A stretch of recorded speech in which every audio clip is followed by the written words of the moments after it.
जय मसीह। मत्ती की पुस्तक 24 अध्याय का 44वां पद। इसीलिए तुम भी तैयार रहो, क्योंकि जिस घड़ी के विषय में तुम सोचते भी नहीं हो, उसी घड़ी मनुष्य का पुत्र आ जाएगा। इस वचन में लिखा है कि जिस घड़ी के विषय में, जिस समय के विषय में तुम सोचते भी नहीं हो, उसी समय मैं आ जाऊंगा। इसीलिए तुम्हें तैयार रहना है। प्रभु कहता है, रैप्चर का जो समय है, उठाए जाने का जो समय है, वो तुम जैसे सोच रहे हो वैसे नहीं होगा।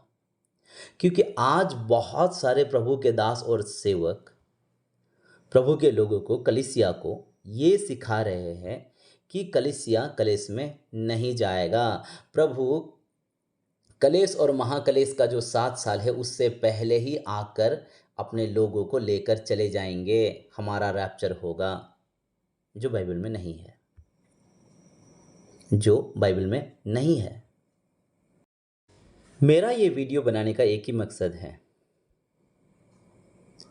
आप जो ये सिखाते हो कि कलीसिया कलेश में नहीं जाएगा,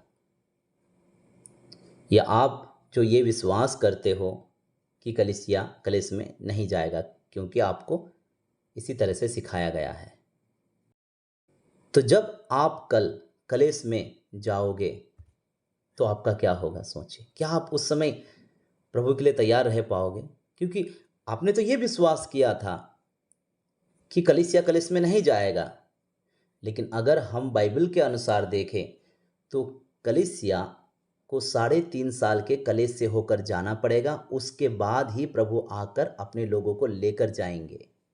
पहले 3.5 साल का कलेश, उसके बाद उठाए जाने का समय, रैप्चर का टाइम, उसके बाद 3.5 साल का महाकलेश, जहां शैतान राज्य करने वाला है। तो आज जो आप ये सिखा रहे हो कलीसिया कलेश में नहीं जाएगा, नहीं जाएगा, और आप जो ये विश्वास कर रहे हो कि कलीसिया कलेश में नहीं जाएगा, कल जब कलीसिया कलेश में चला जाएगा तो आप कैसे खड़े रह पाओगे? आपका विश्वास टूट जाएगा। तो इस वीडियो के द्वारा मैं आपको एक बात बताना चाहता हूं कि कलीसिया कलेश में जाएगा, उसके बाद ही रैप्चर है, और आप भी कलेश में जाओगे। तो जब आप कलेश में पहुंचे तो उस समय आप अपने विश्वास को टूटने मत दीजिएगा। 3.5 साल का कलेश से होकर ही आपको जाना है, उसके बाद ही रैप्चर होगा, उसके बाद ही प्रभु आकर अपने लोगों को लेकर चले जाएंगे। तो आपको 3.5 साल तक प्रभु में बने रहना है, प्रभु को त्यागना नहीं है, प्रभु को छोड़ना नहीं है। आपको बहुत कुछ सहना पड़ सकता है उस समय।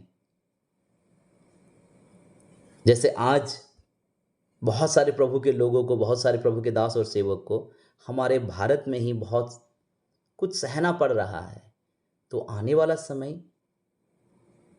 सभी को, जितने भी प्रभु के दास सेवक है, विश्वासी है, सारे संसार के सभी प्रभु के दास और सेवक को प्रभु के लिए बहुत कुछ त्यागना पड़ सकता है, प्रभु के लिए बहुत कुछ खोना पड़ सकता है। उस समय आपको अपने विश्वास में बने रहना है, प्रभु को त्यागना नहीं है, प्रभु को छोड़ना नहीं है, बल्कि प्रभु में बने रहना है 3.5 साल तक। क्योंकि कलीसिया 3.5 साल की कलेश से जाएगी। जैसे ही 3.5 साल का कलेश खत्म होगा, प्रभु आएंगे, अपने लोगों को उठाकर लेकर चले जाएंगे। कलीसिया का, चर्च का रैप्चर होगा। उसके बाद में 3.5 साल का महाकलेश है, जहां शैतान राज्य करने वाला है। लूका की पुस्तक 21 अध्याय का 36वां पद। इसीलिए जागते रहो और हर समय प्रार्थना करते रहो कि तुम इन सब आने वाली घटनाओं से बचने और मनुष्य के पुत्र के सामने खड़े होने के योग्य बनो। तो यहाँ वचन में लिखा है कि तुम्हें जागते रहना है, प्रार्थना करते रहना है, ताकि तुम आने वाले घटनाओं से बचे रहो और मनुष्य के पुत्र के सामने, प्रभु यीशु मसीह के सामने खड़े होने के योग्य बनो। देखिए, रैप्चर से पहले, उठाए जाने से पहले बहुत सारी घटना इस संसार में घटने वाली है, वो एक परीक्षा का समय होगा प्रभु के लोगों के लिए, चाहे प्रभु के दास हो, सेवक हो, विश्वासी हो, सभी के लिए वो समय एक परीक्षा का समय होगा। तो उस परीक्षा के समय में आपको प्रभु में बने रहना है। उन आने वाली घटनाओं से आपको बचे रहना है। आपको जागते रहना है।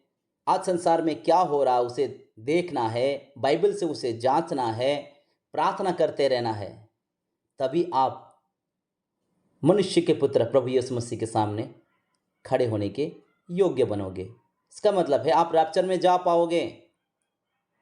उठाए जाने के समय प्रभु आपको लेकर जाएगा, जब आप आने वाले घटनाओं से बचे रहोगे। आज से ही प्रार्थना करना शुरू करें।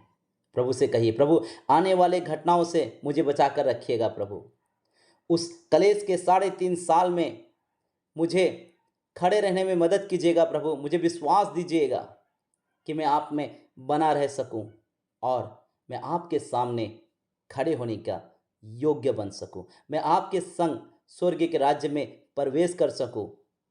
मेरा भी रैप्चर हो, जब आप कलीसिया को लेने के लिए आए तब मैं भी आपके संग जा सकूं। जय मसीह।